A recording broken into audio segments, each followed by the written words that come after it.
Hello, everybody. Hi, welcome. So I'm Carol Willis. I'm the founder, the director, and curator of the Skyscraper Museum. I hope that you're here following the series of tall timber that began back in February or so, actually, with a series of lectures by architects and about the themes of mass timber that we are exploring in this exhibition. And I hope if you beelined it for the audience chairs, that you'll spend some time after the lecture in order to look around the exhibition or come back. Let me actually move forward a little bit with my slides. To see the exhibition, which you can view on Wednesday through Saturday from noon to 6. Our admission is free. Bring your friends so that we can enlarge the community of mass timber, the advocacy for a climate conscious and carbon cost aware architecture for cities, for mid-rise buildings, maybe not for tall skyscrapers, but for the high rises that people like our speaker, Andrew Waugh, tonight have really pioneered. So I'm going to do a brief introduction of the speakers. Well, actually, Andrew is our speaker, and then there's going to be a dialogue between the Andrew Waugh and another Andrew, Andy Bernheimer, who will be discussing some of the history that they had together from about 2012 that you'll hear about in some of the remarks.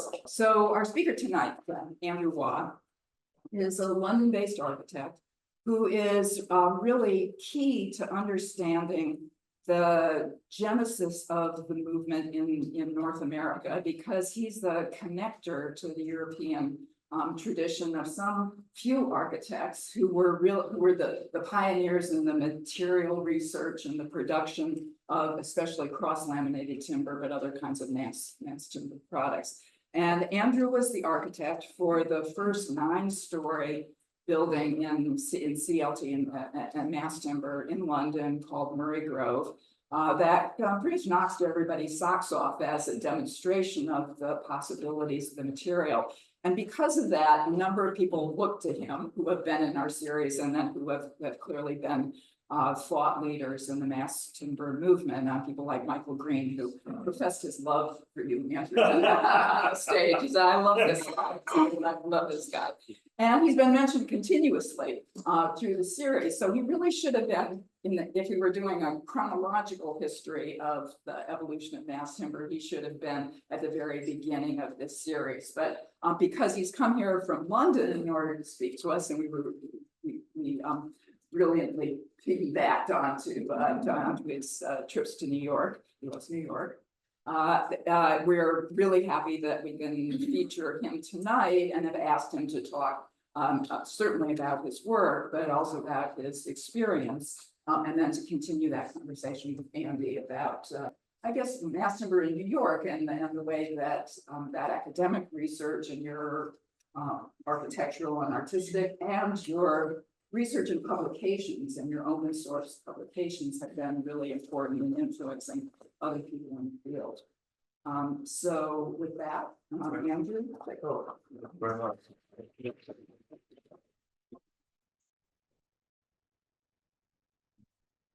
Thanks so much, Carol, and congratulations on the show. It's really excellent. Great, thanks very much. So this is us. We're Waugh Thistleton. That's me at the front there. I'm the oldest. And this is one of our Christmas cards. So every year we do a Christmas card with all the team and a Christmas card. And always has a different theme to it. And we try and ensure that the theme has got nothing to do with Christmas. But this one, I put this one up, not just because it's most recent, but also because it was kind of the theme of it was around kind of being explorers. And I think that looking back on the last 20 years, 23 years of working in mass timber, that it has been this kind of process of exploration. You know, we set out to build some nice wooden buildings. you know, and then when we set out on that journey, we realized, you know, that there wasn't really a road. And so we kind of have to hack back that kind of intellectual undergrowth to be able to kind of explore out for this new material. And so it has been an amazing journey thus far, and something we, you know, that we really flourish and cherish as a practice. And I should say, just to start, that this is the reason why we do this, the reason why we started doing this is about climate change. And that's not about a climate change that's data driven or, you know, about numbers or targets or benchmarks or all the kind of things we talk about. That's the climate emergency that we're actually in now.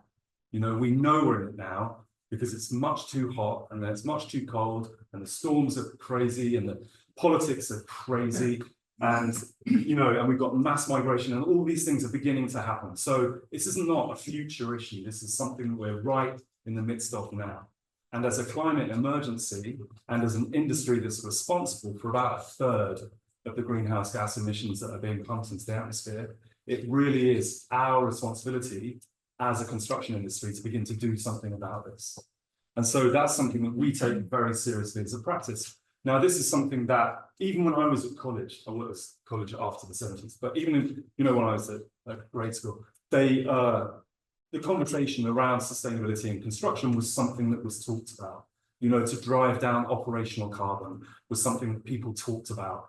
And, you know, when I was at college doing architecture, the people who weren't very good at design were the ones that did sustainability. You know, and it was all about compromise and hair shirt and kind of, you know, hay bales and mushrooms and all the rest of it. And, you know, it was something about bird watching centres. It was always peripheral. And so we didn't get involved. That wasn't what we were interested in doing in our careers. And so this kind of conversation around operational carbon, the genesis of that was double glazing and insulation and better buildings. And actually, within a short time, we'd really driven that right down. So I should explain, this is a multi-family apartment building over 60 years. So that's how much carbon a multi-story apartment building will use approximately per meter squared over 60 years. So you can see over 60 years, construction in the 70s was about 20% of that. And then as we drove this down with double glazing and insulation and everything else, you can see the construction element became increasingly larger because we're putting more stuff into our buildings. And then during the 2000s, we began, you know, we picked the low-hanging fruit.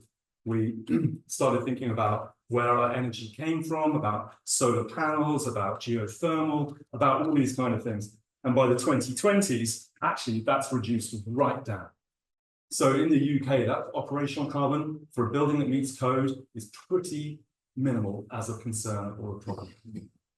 But the construction carbon, which in the UK at least, and in the US and in most of Europe, is totally unregulated, is now more than 50% of the carbon burden of new buildings over a 60-year lifespan. So this really is something that we need to focus on.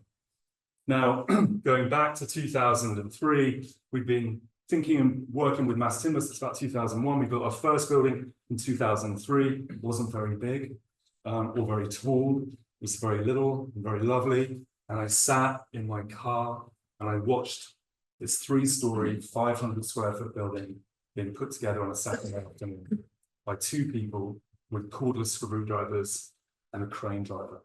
And it just went together just so perfectly and so usefully. And I was smitten. This was the way to do it. And so we then built a couple of private family houses, little projects here and there, but we had in the back of our mind that this was a material that could actually be a viable alternative to concrete and steel. That this was a material that we could build with at scale and at height, and actually begin to kind of think about alternative ways of building within a kind of like, within an understanding of what the kind of what the implications of an embodied carbon are about from the materials and the process of construction.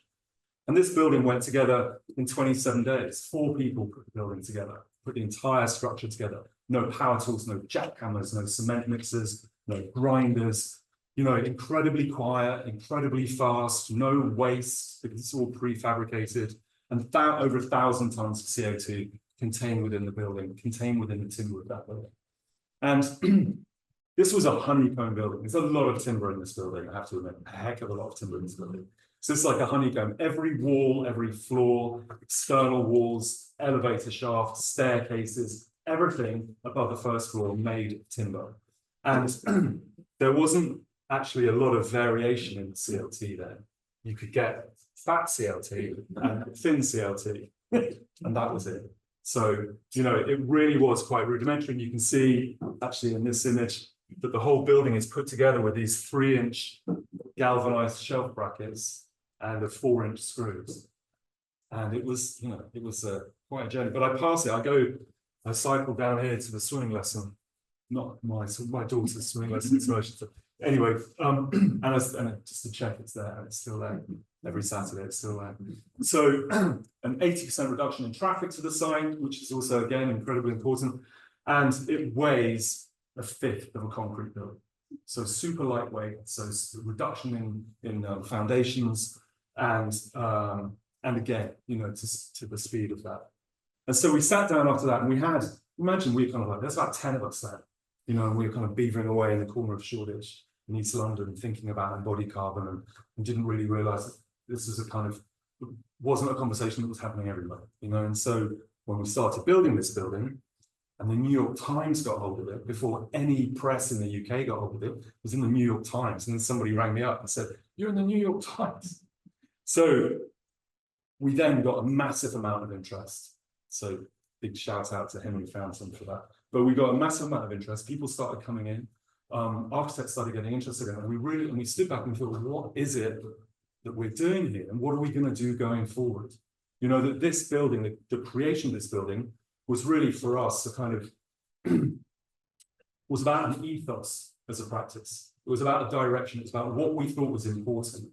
You know, in Spain, when you sign as an architect in Spain, you sign as a social servant. And I've always just loved that idea that actually your primary duty in architecture is a social service. And the idea that we would be this social service, that we would think about these things that are incredibly important to humanity, was a driving force behind the practice and has become increasingly so. And so the idea that we would publish everything and open source everything that we did, everything that we drew, became a really important part of the practice. So we published this book. After, you can still get it on Amazon. Actually, I think there's a few copies of it. So, and this book has all the details in and the processes of building. And now we've completed 30 mass timber projects across Europe and in the UK. This is still the largest until about, it will be the largest until Christmas, then there'll be a bigger one. In our practice, this is Dalston Studios, about a 180,000 square foot building, 10 stories high. It would have weighed 10,000 tons in concrete. It would have taken months and months of constant concrete cement trucks kind of driving through central London. It weighed less than 2,000 tons in timber. And took 5 months, took 6 people 5 months to build the entire structure to 10 stories. And so 121 homes, 40,000 square feet of office, 10 stories, 112 feet tall. And it was very fast, as you can see. So by the time the train's gone past, the building's finished. I'm just going to stop there talking about some of our build work, because as we've developed as a practice, as we've begun to think about bio-based materials, about embodied carbon, about our responsibilities in architecture, about how we see success as an architectural practice, it's become increasingly important to us that research is a driver for that, that research informs all of our practice. So that research within the practice has become really a vital part of our practice direction. And we do a lot in the UK for our own timber organisations in the UK. This one is for the UK government, explaining different types of timber construction. It explains how to write policy for local government and for central government in the UK to write timber promotional policy, and then how to assess life cycle analysis so that you don't get, you know, these figures which suggest that timber will end up in landfill or will be burnt, but actually thinking about the value of engineered timber and how you can reuse engineered timber and so adjust all your life cycle analysis by that. So that goes into some detail around that. These books are all available online. All can be completely downloaded online. And then we've done this one more recently for the UK housing industry. This is working with the insurance industry in the UK, working with University College London and others. And what we've done here is really to begin to engage with the insurance industry and to talk to them about what their concerns are, to talk to the fire brigade and find out from them what their issues are around timber, what they need explaining, how we need to actually begin to rethink about the details that we're doing, the process of construction and the design of these buildings.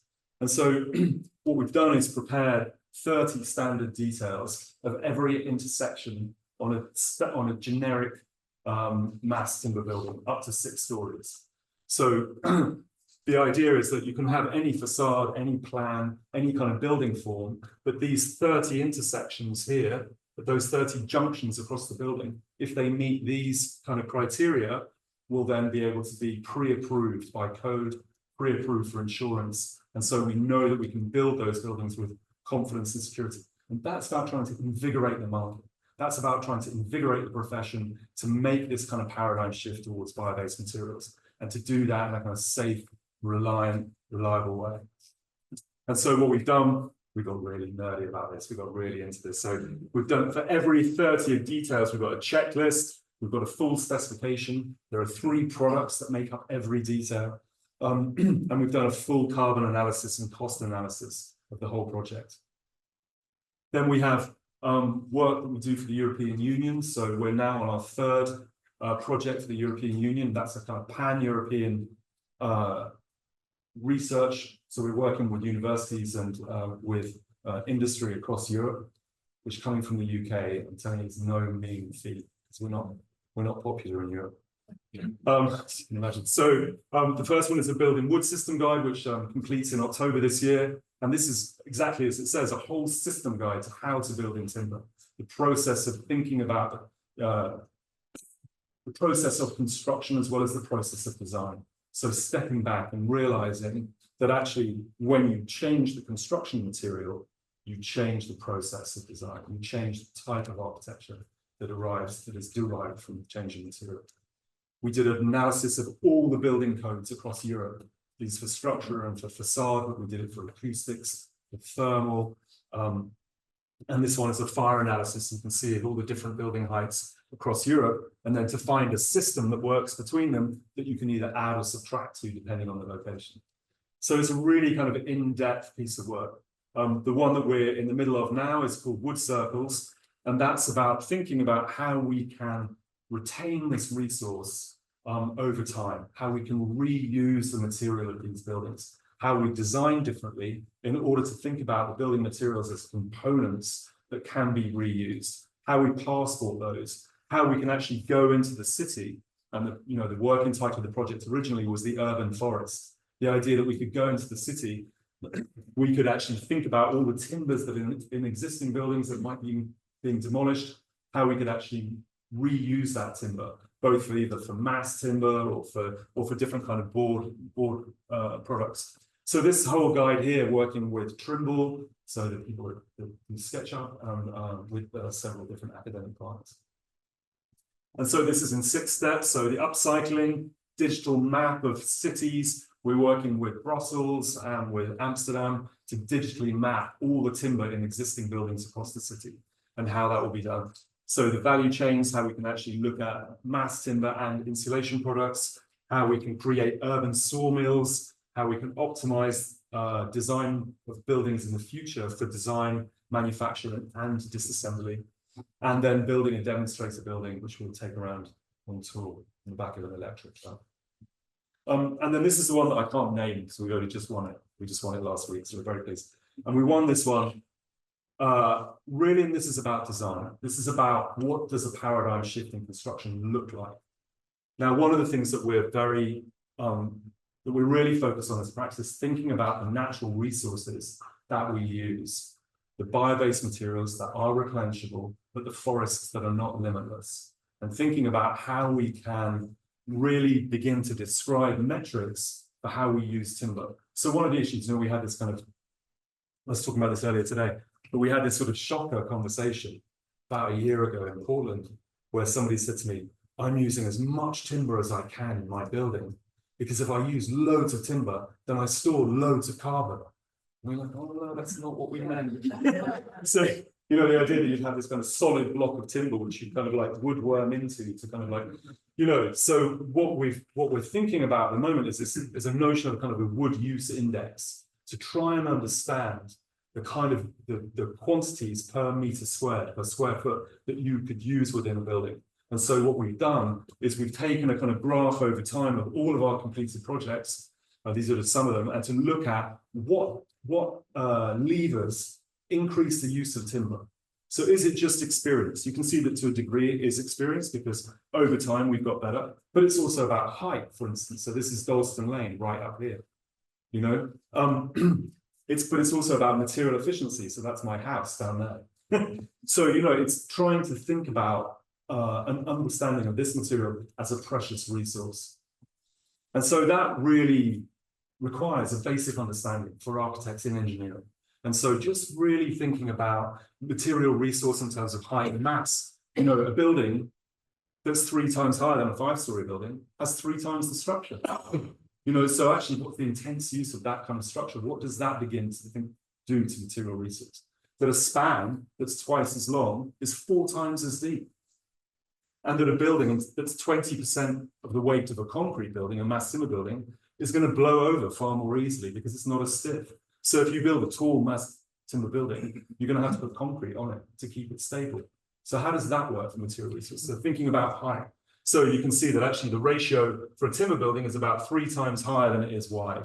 And for a concrete tower, about 5 times higher than it is wide. So the fact of it is even if we can make this material do that, the reality is that concrete is a tall building material and timber is not a tall building material. And then looking at the actual carbon, going back a step and thinking about why we're doing this, what are these buildings for, what are they about, and realizing actually, you know, if we did an analysis of all of our projects and look at the carbon in the structure, the vast majority of the carbon is in the floor slab. So thinking about how we can change the floor slabs, how we can get rid of basements, you know, thinking about that as a first step. So this project was important to us in that process. This is for a manufacturer of shelving in the UK. Vitsu was a design beloved of architects, built in the 60s. And the idea behind the shelving is it's these parallel rails within which you can place components. And so as you know, as your needs change over time, you can change the components around, you can take the shelving with you. It's completely adaptable, completely reusable. And the idea was that we produce a building that works in the same way. And so what we worked on with Vitsu is to design a system for construction which is component based.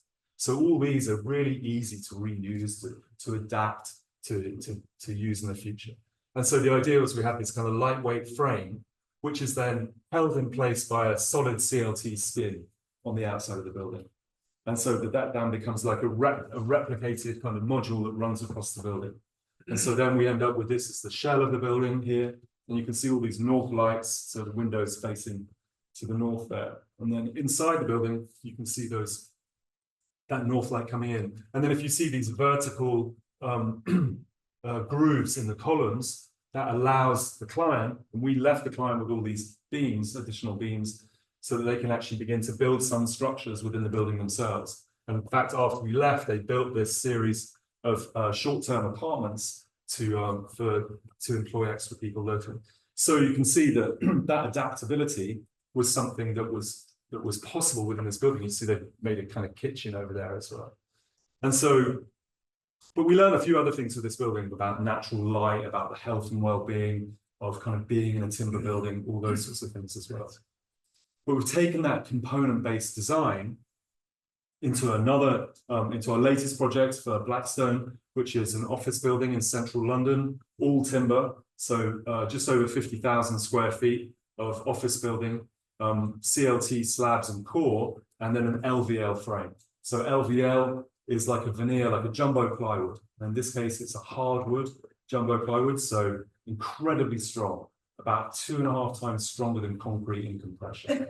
So really strong material. And we love LVL as well, because LVL, it's not planks of timber. So you're not cutting square things out of a big round thing. You're getting a trunk, you're putting it on a spiralizer and spinning it really fast. So it uses about 95% of the tree. So really efficient use of resources as well. And so what we've done here is we're actually able to reduce the amount of timber in this building by 25% from the beginning of the project to what happened on site. And we're able to do that by placing the floor slabs within the structure. So instead of putting the floor slabs on top of the beams, we put all the floor slabs within the beams. Because if you imagine you have this really lightweight structure, and the problem that you have with a lightweight structure is obviously the wind forces, the shear forces against that structure. So by putting the floor slabs inside that structure, we lock the whole structure tight. And by talking about that, what I'm trying to illustrate is this kind of engineering-led architecture, that an understanding of the material, the capacity of that material begins to then inform the architecture of the building. And we have 893 pieces of timber on the site. Each one arrives on site with a QR code stapled to the back of it. You've got a person with a QR code reader, an iPad, and they're assembling the building on site. So 4 people built the entire building, the entire structure of the building in 14 weeks. So you can see here the details, really simple detail. All the steel here encased within the timber structure. So the timber is used to fireproof the steel. Opening windows everywhere, kind of completely open staircase to encourage people to kind of run up and down the stairs. That's the interior there, site of the building manager. So you can see we've used all the furniture inside the building is from UK timber, from ash timber. Working with local college students to design the furniture.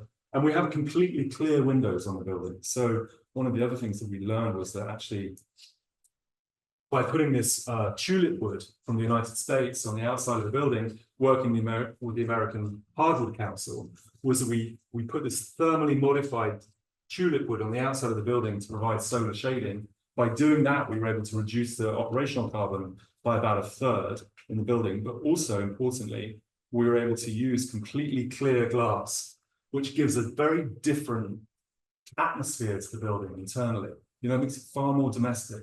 And also you can recycle clear glass. The glass that goes onto office buildings, the unshaded glass that goes onto these office buildings, this can never be recycled. This has got e-coatings baked onto the outside of it. So that glass is all landfill at the end of its life. So by doing this, we're kind of beginning also to establish an architecture of not only of efficiency, but kind of sufficiency as well. It's all that you need, you know, to make a beautiful, healthy space. And we did a full carbon analysis as we were working on the building. And we've also put out this report of a life cycle assessment of the building, looking at the product information for just over 3,000 individual components of the building. And so this building for Blackstone is now fully leased. It was 2/3 pre-let. It was on budget, cost equivalent to concrete, 4 months faster, and it was on time. And Blackstone have just put out their annual report, and they've upgraded the building's value by 20% since completion. So it's a good story for Blackstone.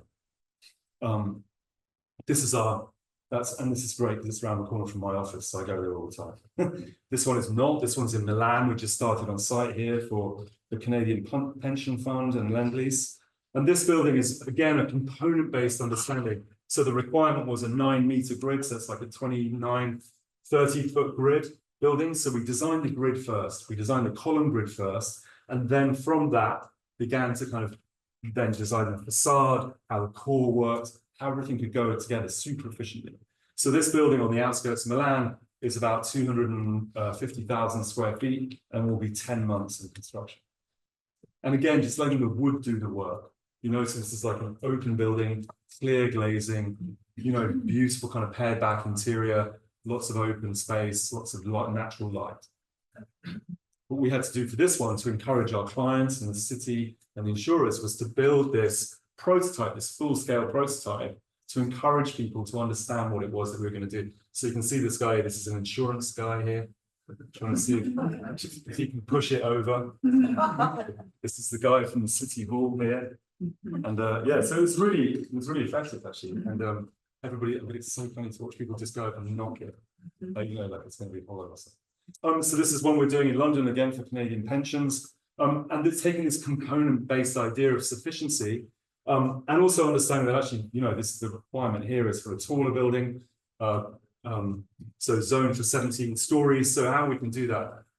So we have a steel frame structure from reused steel. So we're using gas pipes for the columns, and then taking these short timber spans, but with the longer steel columns to really produce an incredibly efficient building.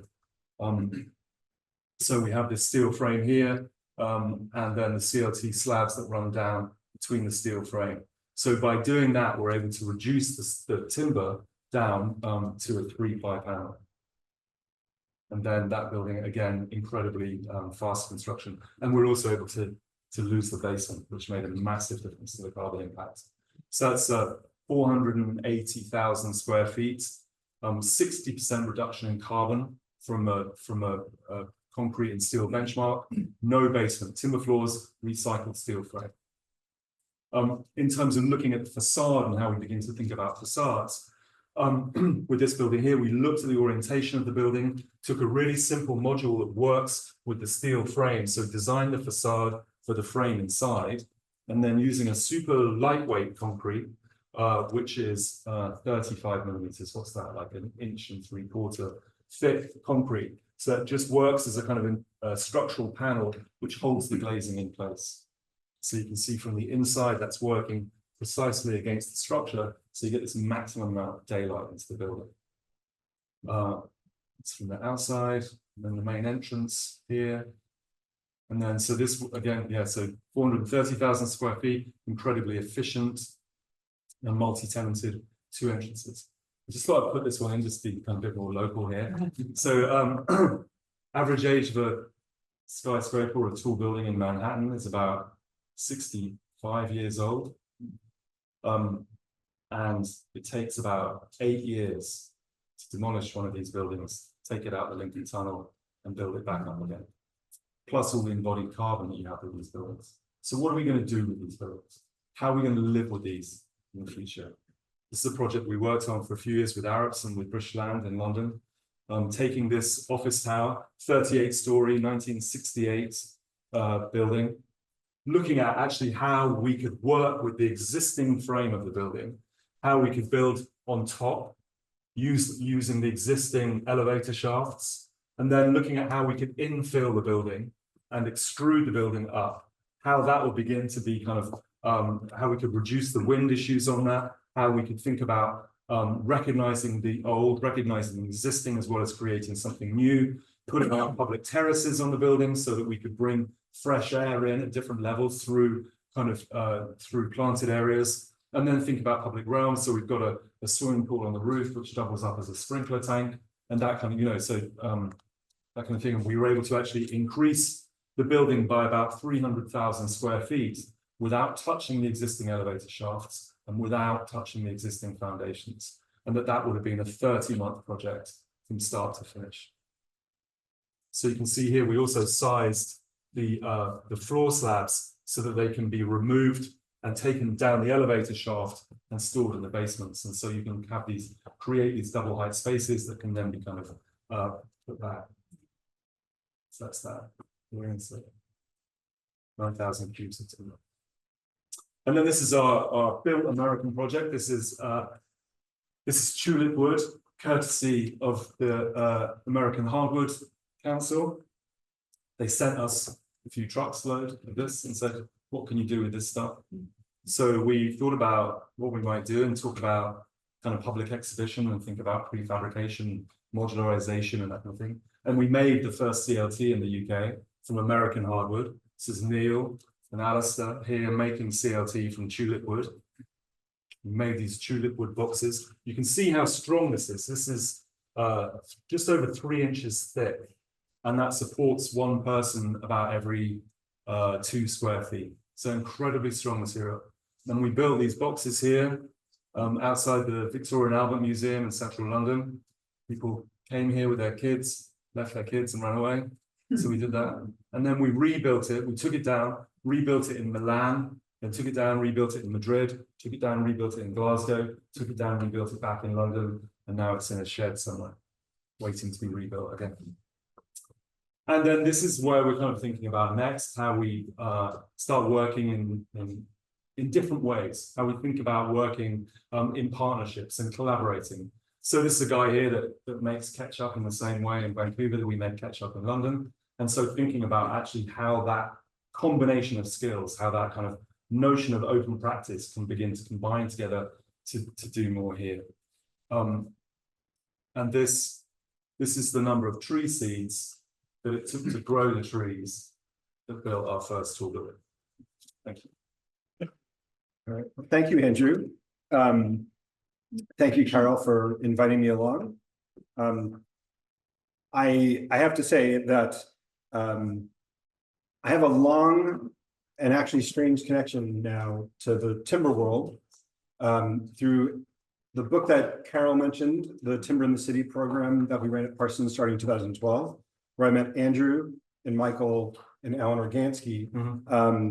David Lewis is our dean, or actually no, 2 days ago he's now no longer our dean and just a faculty member. And also, interestingly, Susan Jones was my studio professor at the Harvard Career Discovery Program in 1988.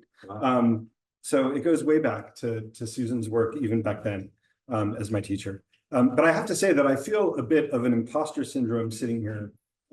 Every time I see you speak and every time I see Michael speak and I see other people present this work, I feel this sense of imposter syndrome, but I realize that I don't even rise to the level of an imposter because in New York, we're still relatively devoid of mass timber architecture and work that pushes the envelope here. It's a very small piece. There's work being done by many people in New York, people in this room. The EDC is now pushing mass timber and really launching things forward. But in my own world, we've designed a couple of mass timber projects and they haven't been built. So I'm not even an imposter, but I'm really happy to be sitting here next to you so that I can ask you questions and you can tell all of us how to move these things forward in our own city.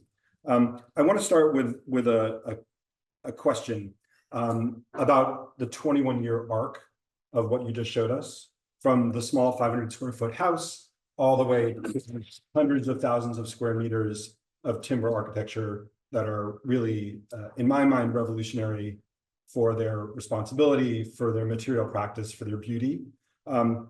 So in this 21 years, you have to have faced both resistance and acceptances throughout that process of building a portfolio, building projects. So amongst politicians, bureaucrats, developers and clients, contractors, architects and engineers as well, and insurers, as you mentioned, where did you find the most resistance to what you're doing? And where did you find the most acceptance? And how did you harness both of those sentiments to work through each other's oppositional effects? And now I'm done. No, that's it's a great question. And I would just say about the kind of, in terms of New York, in terms of what's going on here, what I've always loved about being in North America is the dynamism and is the sort of agility of people here, society in North America. And that when something does become accepted, when something is seen as important, it is immediately taken up and immediately celebrated, and everybody gets really excited about it and does it straight away. So I'm completely sure that even though there might not be much now, that you'll have probably overtaken the UK within a couple of years. So I'm kind of have great faith in what will happen here. In terms of who the biggest, where the impediments have laid over 20 years, there've been a few. I mean, it's kind of like a hurdle race. There's always another hurdle, and every time we have to jump through a hurdle, across a hurdle, through a hoop, whatever it is, every time we've had to, we've encountered that, we've grown stronger, more convinced, we've learned more. The research work that we do has become increasingly important in being able to demonstrate to people the kind of breadth of knowledge of the studio and of the kind of also the sincerity of the intent as well about what we do. I think that I'm always worried that mass timber will become something stylistic or fashionable, and that suddenly the look of a timber building will become the principal driver for people thinking about timber. So, you know, in that way, perhaps architects themselves are one of the greatest impediments at the moment, because, you know, in a few years it can be something else, you know. And so making sure that this isn't stylistic, that this isn't just a kind of, you know, a 21st century fashion, that this is something that we understand is inherent in a different relationship with our planet. So that's, I think, you know, all the other impediments are really about perception and understanding. So, you know, it's been interesting. Would I have done it if I'd known?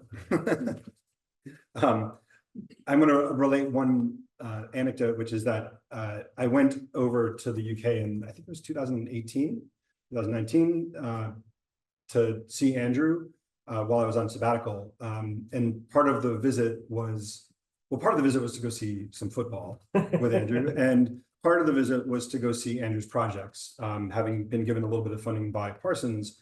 And what I got to see, this was 6 years ago, was I saw from your studio's work, I saw a factory. So I got to go to the Vitso factory, and I had lunch. I had a wonderful piece of, I think, halibut in that refectory, in that cafeteria, which the photographs actually don't do justice to, because you can't smell the space. You can't really experience the quality of the light and the quality of the space in a 2D image. So I saw a factory, I saw an office space you took me to, I saw the Dalston apartments, and I saw a cemetery, right? And so what that revealed, was really revealing to me, was that Andrew has, where we practice somewhat typologically in the United States, so my office works on a lot of housing, Andrew's practice has transformed into a material practice, right? So you work materially, whereas a lot of us here, probably a lot of people in the UK and everywhere else, work typologically. That revelation of a material practice that you had sitting in front of that truck with the four guys screwing things together, where does that continue to go over the next 10 years? Is it simply timber? Is it other parts of buildings that are made up of carbon intensive materials? Is it something else beyond simply the superstructure? Where do you think your practice goes from here? Is it a matter of scale, or is it a matter of transformability of material practice? I think it's, I think one of the reasons I showed that, the Euston Tower project, and talked about Manhattan briefly, is I think increasingly the work of architects will become surgical, in the sense of working with existing buildings, of extending existing buildings, of thinking about the materials that have already been produced, how we can reuse those materials. I think that, you know, I was talking to some students the other day, and I was saying to them, you know, when I was at college, the opportunity, or the breadth of opportunity, was the empty bits, you know, and now the breadth of opportunity is everything, you know, that everything becomes the field of architecture and the field of future buildings. And I think that's really exciting and really important as well. So I think that's where the future is. You know, it's not necessarily or only all about new shiny buildings, you know, which is what we were taught to make, but actually more about working with this kind of existing account of structure. So I guess that leads to a question about the proposition, or the friction between the diagrams that you have at the beginning about both the improvements in operational carbon performance of buildings versus the taxation on our environment of embodied carbon. And whether, even through adaptation, how do you feel about whether a building can actually even be truly sustainable itself, whether it's new construction or adaptation? Well, that's a loaded question. Is humanity sustainable? Well, that. So, you know, we're always going to be a bit of an impediment to the planet. But I think, you know, it's funny, the other day we were trying to map the metrics of different sort of benchmarks and where we need to kind of, what targets we should be meeting in different areas for different things. And that's how, Adrian came up with this wood use index about, quantity of material per meter squared. But when we're thinking about all these different metrics, we realize that always there is one constant metric that is in constant fluctuation, and that is common sense, and you just have to apply what you know now, do your best in the situation, use your judgment, use your experience, use the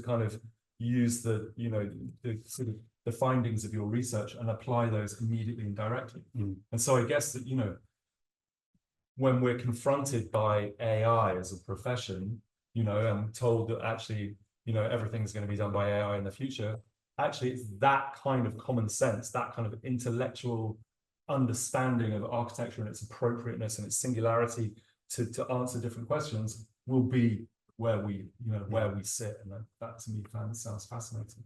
So I also want to ask you a question as a practitioner, and I presume there are other practitioners in the room, the connection between the research and the practice, right? The books that you write, the open source information that you're providing to others, which is an incredibly generous service and really important. Where does that fit into the actual day-to-day practice on building projects? So as you're working on the development of the design for a client, how do the two wings of that work, the research work and the practical client design work, how do they overlap? How do they intertwine? How do they inform each other? So again, quite accidentally, how we've managed to fit research into the practice is we have two people that do nothing else. And Raymondo and Rebecca, they just do that. They do the research and they're kind of, really well versed in all the applications and everything. And then the rest of the research project work is done by people in the office when they don't have a project to work on. And so actually what we find is that our research work, rather than being problematic, allows a certain level of flexibility within the office and allows us to maintain, we're a little animal that kind of, that makes relatively big buildings. And when that building is finished, suddenly I look around, I've got 6 people with nothing to do, so they take them and put them on a research project, and then the next time that those 6 people are employed on a building project, they've got all this research information. So it tends to, by accident, work like that. So it constantly, and also, we go to the pub a lot, and we talk about what we're doing, what each other's doing. We meet every Wednesday morning for 2 hours, and everybody in the office talks about, we've done it since the first year of practice, where every Wednesday morning we sit down and we talk about all the work that's happening in the office, and the youngest person that's working on the project presents their project. And they might just do it for a couple of minutes, just say, had lunch with the client, nothing's happened. But it might, but that's how so we ensure that we learn from each other all the time. So all the challenges, all the successes are constantly discussed in the office. Carol, you talked to me before the event started, and you were talking to me about tipping points, and about, are we at a tipping point? And here in the United States, is there a reference point for you when you had a sense that your work was gaining traction, and that not just for you, but through a community of practitioners, a community of designers, whether in just London or on the continent or even beyond, that there had been a kind of moment, a tipping point moment for how this work was perceived and how much more it was in demand potentially? Yeah, it's funny, we were talking, it's last year we had a great year for awards.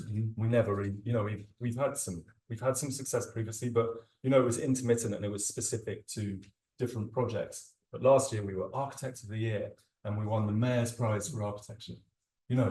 That's like from where we were a few years ago. That's just like, and Anthony and I were talking about it, we were tracking it back, and Anthony was saying, do you remember we started getting invited for dinner again? About 10 years ago, we've been like sort of pariahs because nobody would have us around for dinner or drinks or whatever, because, we'd get there and have a couple of drinks and start talking about the climate emergency and everybody would go, oh God, And now somehow, I guess, as the conversation has become wider, and that tipping point has been reached, that things have changed. And I don't ever think it's enough to be an optimist. I think you always have to be an activist. You can't just think, oh, it's going to be, you have to act. You have to know that you're part of the solution. But to feel that actually has agency is really invigorating. And that's just been the last few years. Mm-hmm. So to that end, how long do you think it'll take us from where we are now here in New York City? I think about New York City specifically as a practitioner here versus places like the Pacific Northwest and other regions of the country that are have been more proactive now, as we are starting to see some smaller buildings in New York City in the Northeast. Again, this Master Timber Studio from the EDC that's promoting the work inside New York City. I think you may have talked to them today. Do you have a sense of where we are in the kind of continuum of time compared to where you are in London and on the continent? I think it's really hard to make a comparison because, like I said at the beginning, things here are so much more dynamic. There's so much faster. Things happen so much faster here. We're kind of, we're really just kind of laden down with history and bureaucracy in Europe that it seems here. Yeah, we've done none of that here. Well, I know, it just seems, I say, so the example that we use, and Jeff knows this because I had this conversation with him years ago, is that the example that we use is that in the UK, we discovered that lead in petrol, that lead in gas was bad for children. And we discovered that. And America was like, no, it's not. It's fine. It's great to inhale. It makes it stronger. And then, America changed its mind. This was like in the 60s. And then America changed its mind in the 80s. And then 2 years later, it banned lead in petrol. And we didn't ban lead in petrol in the UK until the 2000s. But we'd known it was bad for kids for 40 years. So it just, there's an example. It just, stuff happens here. Carol, what in terms of time and making sure that maybe if in case we have 5 or 10 minutes maximum, but do you want to have some people from the audience? One of the things that surprised me was that the sponsors of those recent projects were big institutions. Canadian Pension Plan, Blackstone, etc. Usually you think of them as being sluggish and slow to respond to changes like this, and it's the individual entrepreneurs you expect to be sponsored. Why do you think that's occurred? And how is it? Is it accurate? Yeah, it's absolutely accurate and intentional as well, for a few reasons. One is because those are the people that I've gone after. Those are the doors that I've knocked on, the drinks that I've gone to. Because if you're going to make a difference, then you need to be, in the tent. You need to be making a difference at that level. The other thing is, more recently, it's been about their ESG funding. So a lot of those investment funds have ESG requirements to them. Some of them talk about it more loudly than others. Certainly at Blackstone, when we started the project, they weren't talking about it at all. And then we made the front cover of their annual report. We're a sustainable developer and a photograph of the building. So we're seeing major drivers at the moment. The major encouragement that we're getting as a practice is from global investment funds. There are bigger, not local legislation, not city legislation, not mom and pop shop developers, but actual kind of, large investment funds. And what we hear from large investment funds quite often is they can't find the developers to lend money to do buildings like this. Look at Canadian pensions, they keep their buildings. And when we first met them, we're like, well, if I'm keeping a building for 10 years, the conversation around climate change is not going to have decreased. It's only going to have got louder. And if I'm left with a massive concrete asset, what is the value of that going to be like in 10 years compared to a visibly low carbon, visibly sustainable building? So that's what, so it's intentional, but it's also, I think there's a kind of definite, rationale there, and there's an ambition.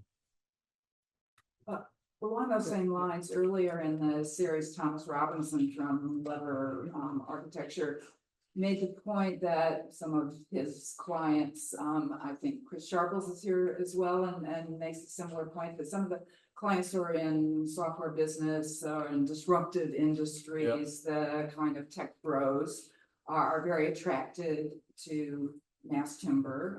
London's new Google headquarters is a mass timber project, right? So no. Arguably. For later. Not on camera. So, are you finding that these very large businesses with tremendous amount of resources doing showcase projects, separate from the investment angle? That Yeah, you certainly. described? I mean, yeah, certainly. They want to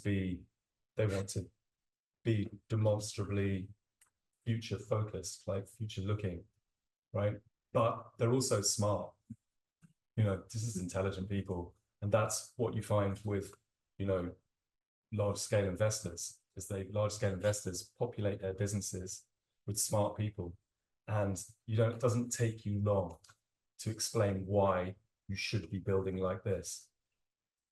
And as soon as you do that, you can just see it, and you can see it, in their eyes. They're like, oh my God, absolutely, this is so obvious. Why would I do anything else now? Yeah. A bit of disruption from work thus far. Found out about the program late, brought down here, don't know if this was covered in this, apologies if it was.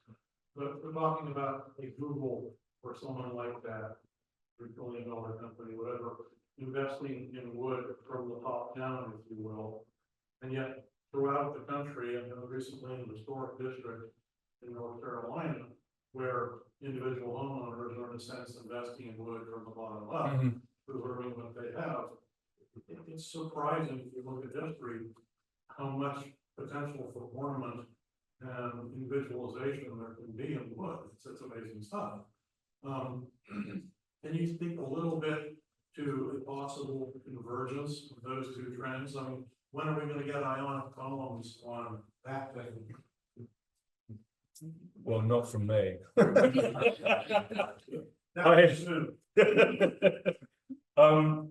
Yeah, I mean, there's absolutely. I mean, I think that what's exciting to me is that we will see an architecture that's specific to the material emerge. An architecture that's, the columns that you're talking about are specific to Greco-Roman stone buildings. They work well for stone buildings, to make columns like that, to make bases and tops to those columns from stone. A timber architecture, which is specific to the strengths and the qualities of that material, will come through, and how we've engineered that material will begin to emerge. I don't know if we're there yet, but it's beginning. It's so exciting. But certainly what we shouldn't be doing is making concrete buildings out of timber.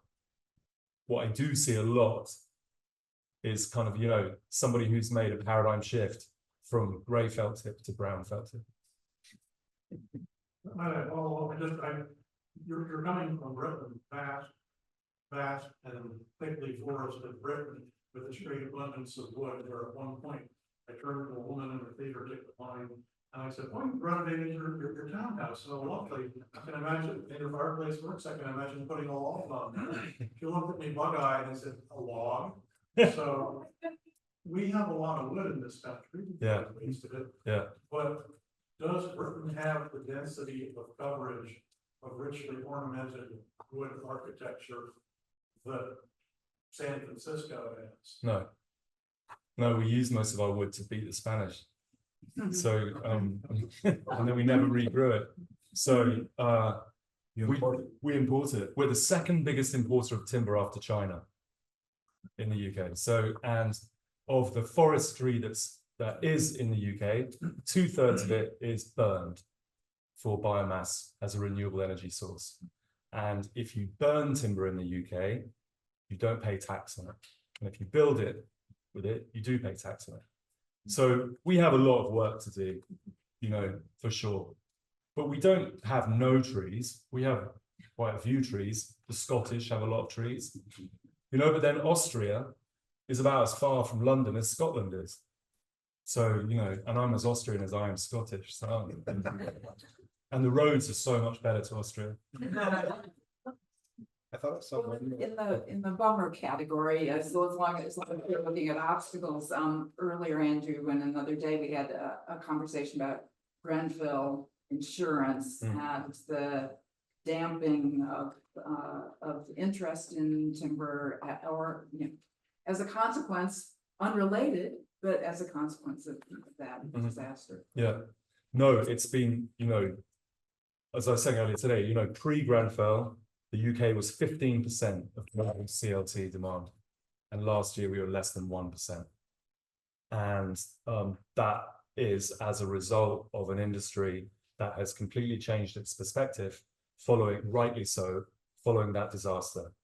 And actually what it has encouraged or even forced us to do is to engage more holistically with the industry around the durability and the safety and the reliability of this material and how we build with it. And so actually we've just, you know, what has arisen from that for us is a real understanding of how we should be talking about this construction material, how we should be building with it. I mean, this is a building material that you can grow, you know, and when you cut it down, it's made of carbon and it's a carbon store. And when you build with it, it's safe and it's fast and it's, you know, you can use sophisticated digital technologies to engineer it to its, you know, to the nth degree. It's fabulous. And you build these buildings and they're healthy and you sleep better and you learn better and you work harder and they're better buildings to be in. There's so many wonderful things about building with this material, but it burns. And if you leave it in water and you cover it in plastic, it will rot.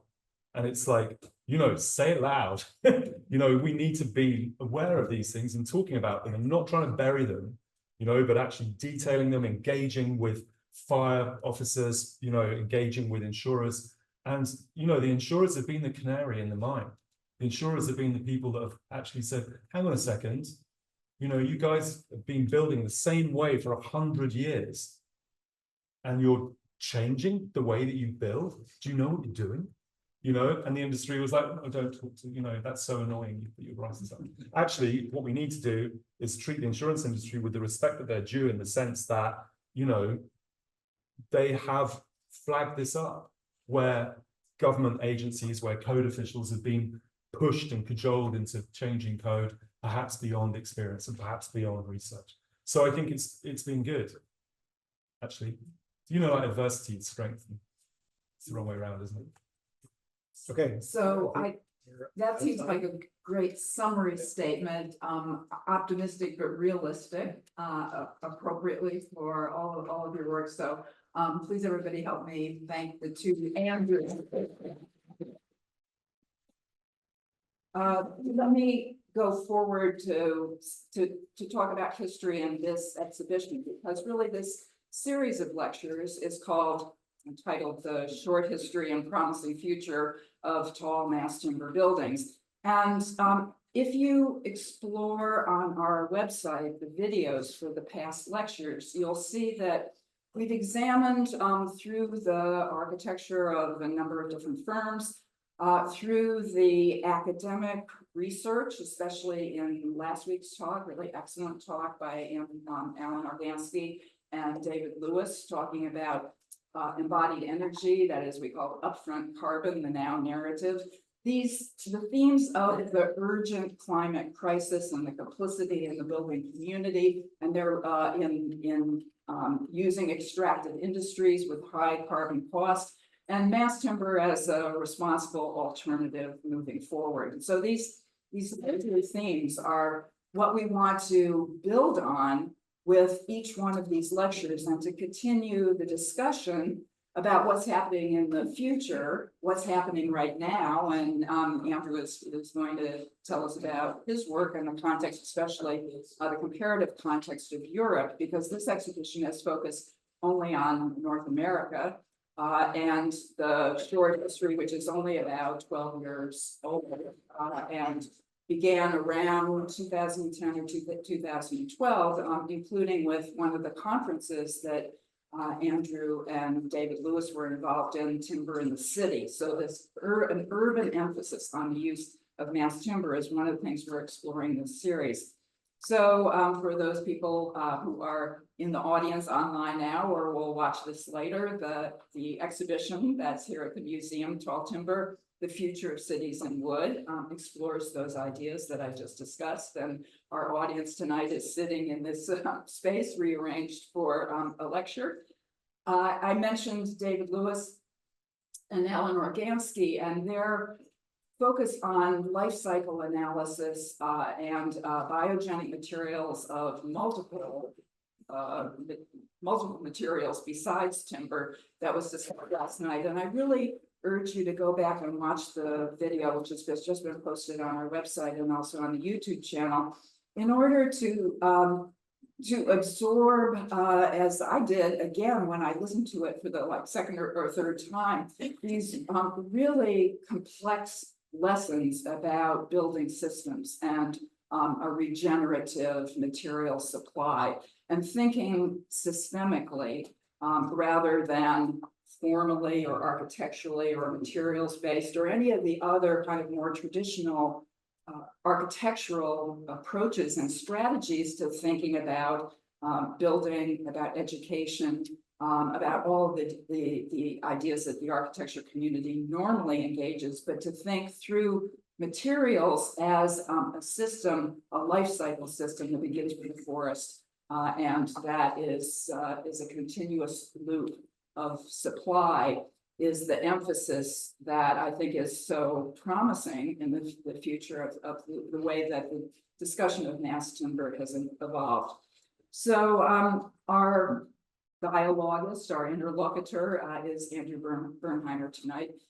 He is a professor at Parsons, the New School and the Department of Constructed Environments. And back in 2012, he gathered together Andrew Waugh and Michael Green, another one of our speakers, and Keith Yeager, to launch the first sponsored conference on mass timber and student competition. So I believe that both government and academia are enormously important in generating a momentum for mass timber in a way that's very difficult for individual architects and their projects, client-driven projects to do. So this is also one of the themes that we explored.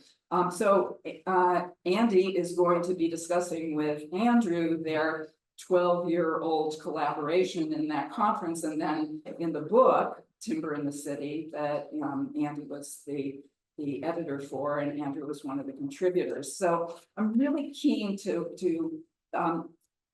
try to bracket our lecture series and to base it in a historical trajectory where we can see how things worked at the time, the narratives that were present in the argument or in the discourse at that moment, and how they're changing. Because it's my contention, and it was discussed much last week, that the overarching narrative of embodied energy is really the now narrative through which we need to understand the mass timber community.